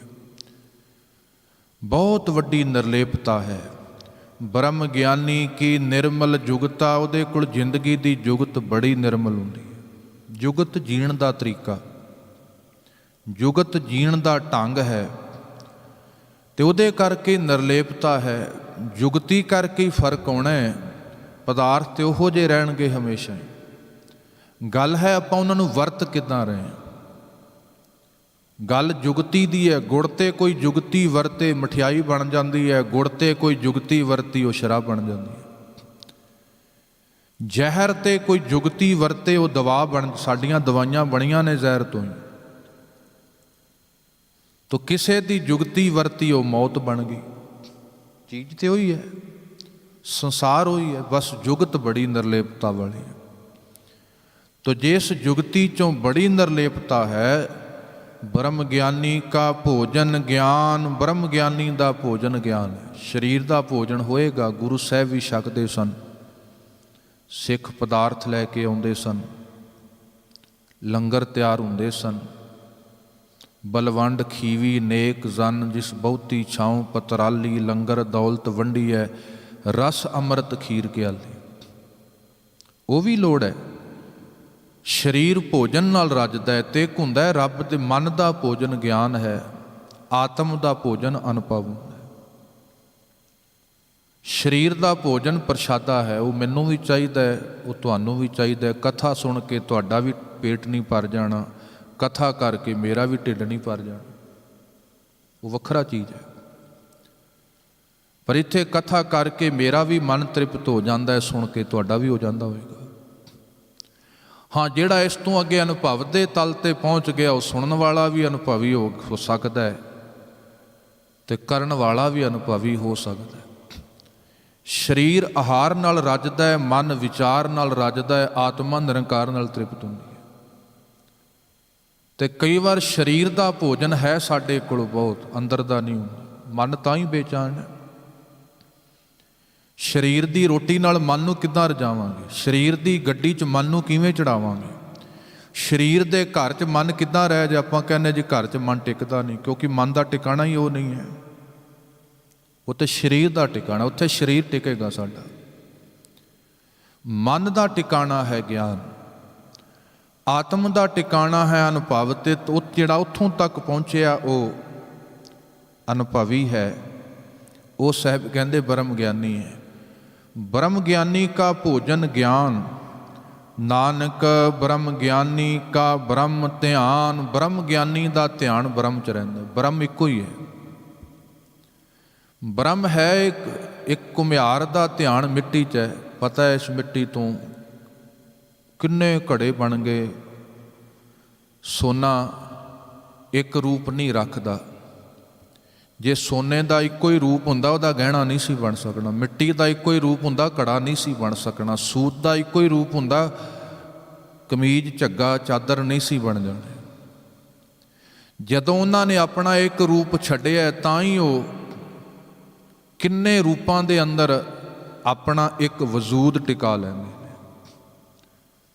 ਇਸੇ ਤਰ੍ਹਾਂ ਮੇਰੇ ਸਾਹਿਬ ਕਹਿੰਦੇ ਉਹ ਬ੍ਰਹਮ ਮਾਲਕ, ਉਹਦਾ ਇੱਕ ਰੂਪ ਨਹੀਂ ਹੈ, ਪਰ ਅਰੂਪ ਹੋ ਕੇ ਹਰੇਕ ਰੂਪ ਦੇ ਅੰਦਰ ਉਹ ਹੀ ਬੈਠਾ ਹੋਇਆ ਹੈ। ਹਰੇਕ ਰੂਪ ਉਹਦੇ ਚੋਂ ਹੀ ਪ੍ਰਗਟ ਹੋਇਆ। ਇੱਕ ਸੂਤ ਦੇ ਵਿੱਚੋਂ ਹੀ ਪੱਗ ਬਣੀ ਹੈ, ਝੱਗਾ ਬਣਿਆ, ਪਜਾਮਾ ਬਣਿਆ, ਚਾਦਰ ਬਣੀ ਹੈ। ਇੱਕੋ ਸੋਨੇ ਤੋਂ ਹੀ ਗਹਿਣਾ ਬਣਿਆ, ਛਾਪ ਬਣੀ, ਵਾਲੀ ਬਣੀ ਹੈ, ਝਾਂਜਰ ਬਣੀ ਹੈ। ਇੱਕੋ ਮਿੱਟੀ ਤੋਂ ਹੀ ਘੜਾ ਬਣਿਆ, ਦੀਵਾ ਬਣਿਆ, ਸੁਰਾਹੀ ਬਣੀ ਹੈ। ਇੱਕੋ ਬ੍ਰਹਮ ਤੋਂ ਹੀ ਆ ਸਾਰਾ ਪਸਾਰਾ ਜਿੰਨਾ ਰੂਪ ਮਨ ਬਣੇ, ਉਹ ਇੱਕੋ ਹੀ ਹੈ। ਉਹਦੇ 'ਚ ਭੇਦ ਫਰਕ ਨਹੀਂ ਹੈ। ਆਕਾਰਾਂ 'ਚ ਭੇਦ ਹੈ। ਬ੍ਰਹਮ ਹੈ ਜਿਹਦੇ 'ਚ ਕੋਈ ਫਰਕ ਨਾ ਹੋਏ, ਜਿਹਦੇ ਕਰਕੇ ਸਾਰਾ ਪਸਾਰਾ ਹੈ, ਬ੍ਰਹਮ ਫੈਲਿਆ ਹੋਇਆ। ਤੋ ਸਾਹਿਬ ਆਖਦੇ ਨੇ ਨਾਨਕ ਬ੍ਰਹਮ ਗਿਆਨੀ ਕਾ ਬ੍ਰਹਮ ਧਿਆਨ। ਉਹ ਤਾਂ ਬ੍ਰਹਮ ਗਿਆਨੀ ਹੈ ਜਿਹੜਾ ਆਕਾਰ ਤੋਂ ਅੱਗੇ, ਵਿਚਾਰ ਤੋਂ ਅੱਗੇ, ਗਿਆਨੀ ਵਿਚਾਰ ਵਿੱਚ ਰਹਿੰਦਾ ਹੈ, ਸੰਸਾਰੀ ਆਕਾਰ ਵਿੱਚ ਰਹਿੰਦਾ ਹੈ। ਬ੍ਰਹਮ ਗਿਆਨੀ ਨਿਰਕਾਰ ਤੱਕ ਚਲਾ ਗਿਆ, ਪਰ ਉੱਥੇ ਕੋਈ ਵਿਤਕਰਾ ਨਹੀਂ ਹੈ। ਤੋ ਸਾਹਿਬ ਆਖਦੇ ਨੇ ਬ੍ਰਹਮ ਗਿਆਨੀ ਏਕ ਉੱਪਰ ਆਸ। ਅਸੀਂ ਤੇ ਕਈਆਂ ਤੇ ਰੱਖੀ ਹੋਈ ਹੈ, ਇਹ ਨਹੀਂ ਤੇ ਆ ਕਰੇਗਾ, ਇਥੋਂ ਨਹੀਂ ਆ ਹੋਏਗਾ। ਤੇ ਜਿੰਨੀ ਆਸ ਹੋਏਗੀ ਨਾ ਦੁਨੀਆ ਦੀ, ਨਿਰਾਸ਼ਤਾ ਵੀ ਉਨੀ ਹੁੰਦੀ ਸਾਡੇ। ਕਿਉਂ ਨਿਰਾਸ਼ ਹੋ ਰਹੇ ਹਾਂ? ਆਸ ਜ਼ਿਆਦਾ ਰੱਖੀ ਹੋਈ ਹੈ। ਬੱਚੇ ਵੱਡੇ ਹੋਣਗੇ, ਠੀਕ ਹੈ, ਆਪਣੇ ਫਰਜ਼ ਨਿਭਾਈਏ, ਆਪਣਾ ਫਰਜ਼ ਨਿਭਾਉਣਾ ਹੈ। ਬੱਚਿਆਂ ਨੂੰ ਪੜ੍ਹਾਤਾ, ਲਿਖਾਤਾ, ਸਿੱਖਿਆ ਦੇਤੀ। ਜੇ ਰੱਬ ਨਾ ਕਰੇ ਕੱਲ੍ਹ ਨੂੰ ਆਗਿਆਕਾਰੀ ਨਾ ਨਿਕਲੇ, ਨਿਰਾਸ਼ ਨਾ ਹੋਈਏ। ਜਿਹੜਾ ਰੱਬ ਦਾ ਪਿਆਰਾ ਹੈ, ਆਪਣਾ ਫਰਜ਼ ਪੂਰਾ ਕੀਤਾ ਉਹਨੇ। ਨਿਰਾਸ਼ ਉਦੋਂ ਨੇ ਜਦੋਂ ਕਿਸੇ ਤੇ ਬਹੁਤੀ ਜ਼ਿਆਦਾ ਆਸ ਰੱਖੀ ਹੋਏ, ਕਿਸੇ ਤਨ ਤੇ, ਧਨ ਤੇ, ਆਕਾਰ ਤੇ, ਵਜੂਦ ਤੇ। ਤੋ ਰੱਬ ਦੇ ਪਿਆਰਿਆਂ ਨੂੰ ਆਸ ਹੀ ਨਹੀਂ ਸੀ, ਨਿਰਾਸ਼ ਵੀ ਨਹੀਂ ਹੋਏ। ਆਸਾ ਕਰਤਾ ਜਗ ਮੁਆ, ਆਸਾ ਮਰੇ ਨਾ ਜਾਏ, ਨਾਨਕ ਆਸਾਂ ਪੂਰੀਆਂ ਸੱਚੇ ਸਿਉ ਚਿਤ ਲਾਏ। ਉਹ ਬੜੇ ਰੱਬ ਦੇ ਪਿਆਰੇ ਨਿਰਲੇਪ ਹੋ ਗਏ। ਉਹਨਾਂ ਨੇ ਆਸ